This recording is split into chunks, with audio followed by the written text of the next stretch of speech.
दोस्तों, कहानी का सारांश कहानी के अंत में है, इसलिए कहानी को पूरा देखें। पुराने समय की बात है। सुजानपुर नाम का एक गांव था। गांव में सीधे साधे लोग रहते थे। पुराने समय में खास तौर पर पीने का पानी कुएं से लाया जाता था, जो कि गांव के पड़ोस में गांव के बाहर होता था। पीने का पानी गांव की औरतें, जिन्हें पनिहारी नाम से पुकारा जाता था, अपनी गागर लेकर पानी लेने के लिए कुएं पर जाती थीं और रस्सी बाल्टी से पानी खींचकर अपनी गागर भरकर पानी लेकर आती थीं। सुजानपुर का कुआं गांव से कुछ ही दूरी पर एक सुंदर सी बगीची में एक घने पेड़ के नीचे था, जो कि बहुत ही रमणीक स्थान था। कुएं के पास ही एक बैठकनुमा स्थान था, जिस पर बैठने और अपना समय पास करने के लिए गांव के लोग अक्सर आया करते थे। एक बार की बात है, शाम का समय था। बैठक पर गांव के कुछ लोग बैठे हुए थे कि एक पहुंचा हुआ साधु सन्यासी बगीचे के रास्ते से गुजर रहा था। सुंदर सी बगीची और कुआं देखकर पानी पीने के वास्ते साधु रुक गया। साधु ने कुएं पर पानी पिया। पानी पीने के बाद गांव के लोगों से कुछ चर्चाएं की। कुछ देर विश्राम के बाद साधु जब चलने लगा तो गांव के लोगों ने साधु के आचार विचार और व्यवहार सबसे प्रभावित होकर रुक जाने का और बगीचे में ठहर जाने का आग्रह किया। इस पर साधु ने गांव के लोगों के भोलेपन को देखते हुए साधु बगीचे में ठहर गया और सभी गांव वालों ने मिलजुल कर साधु बाबा के लिए खाने पीने से लेकर हर व्यवस्था का पूरा बंदोबस्त कर दिया और कुछ दिन रुक जाने के लिए कहा तो साधु मान गया और बगीचे में ठहर गया। कुछ ही दिन बीते थे कि एक दिन गांव की 3 पनिहारें हर रोज की तरह पानी लेने के लिए कुएं पर आ रही थीं, जिनमें 2 माँ बेटियां थीं और एक अन्य बुढ़िया थी। बेटी की उम्र लगभग 14-15 साल थी तो माँ की उम्र 40-42 थी और बुढ़िया 55-56 के आसपास थी। तीनों पनिहारों को देखकर साधु बोला, अगली बड़ी प्यारी, बीच की मतवारी, आखिरी की बड़ी ख्वारी। तीनों पनिहारी कुएं के और करीब पहुंची तो साधु ने वही शब्द फिर से दोहरा दिए, अगली बड़ी प्यारी, बीच की मतवारी, आखिरी की बड़ी ख्वारी। इतना सुनते ही तीनों पनिहारी साधु को घूरते हुए बिना कुछ कहे पानी भरकर ले जाती हैं और गांव में जाकर गांव के सभी लोगों को इस बात के लिए शिकायत करती हैं कि तुम सभी गांव वालों ने जिस साधु को बगीचे में ठहराया है, रोका है और उसके खाने पीने का बंदोबस्त किया है, वह कोई साधु नहीं है। वह तो एक बहरूपिया है, मतवाला है, रंग रसिया है।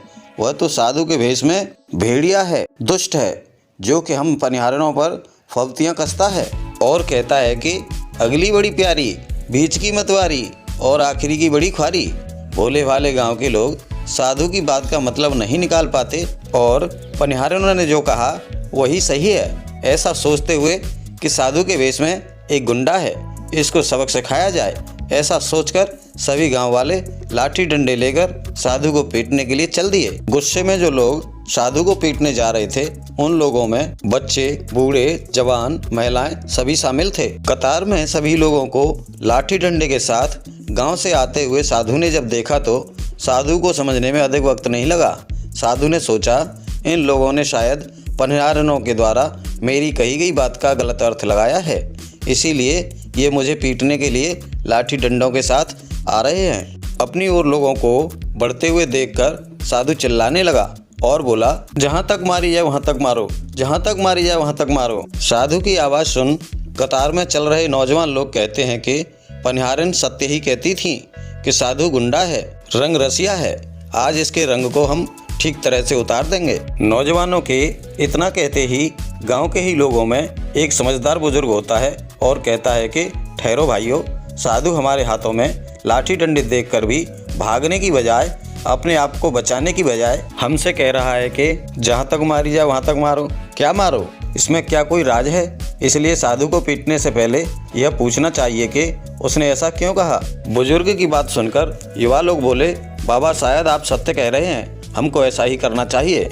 और उन्होंने बुजुर्ग को ही बाबा से पूछताछ करने के लिए आगे कर दिया और अपने लाठी डंडे नीचे कर लिए और साधु से जानने की जिज्ञासा से बुजुर्ग सबसे आगे चल रहा था। गांव के बाकी लोग पीछे चल रहे थे और शांतिपूर्वक साधु के पास पहुंच जाते हैं।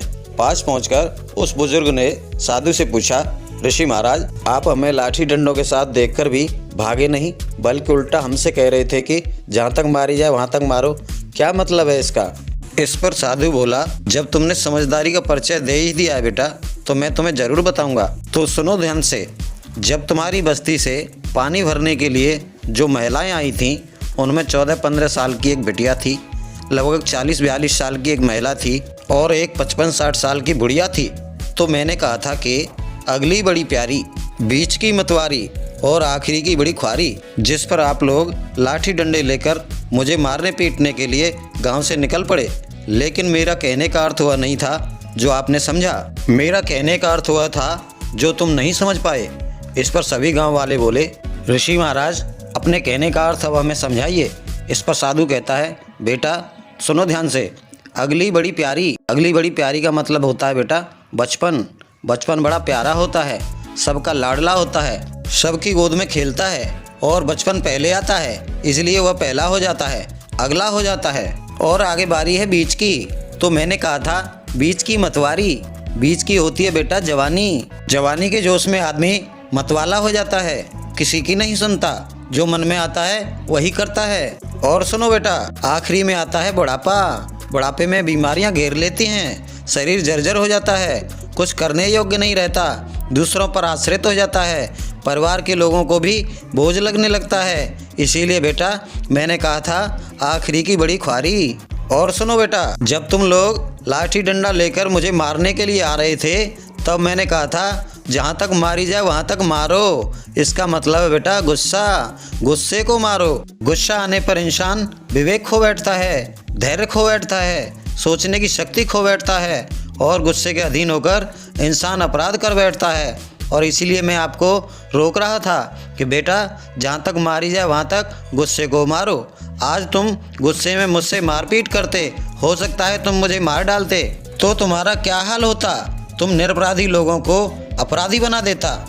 इतना सुनते ही सभी गांव वाले साधु के पैरों में गिर जाते हैं और कहते हैं, ऋषि महाराज, हम आपको गलत समझ बैठे, हमारे अपराध के लिए हमें माफ़ कीजिए और आगे हम आपसे बिना पूछे कोई भी कार्य नहीं करेंगे। गांव वालों की इतनी बात सुनते ही बड़े हृदय से साधु ने भी गांव वालों को माफ़ कर दिया और पहले की तरह रहने लगे। कहानी यहीं पर समाप्त होती है। दोस्तों, कहानी आपको पसंद आई हो तो लाइक शेयर करना ना भूलें। मिलते हैं अगली कहानी के साथ, तब तक के लिए आप सभी को प्यार भरा नमस्कार।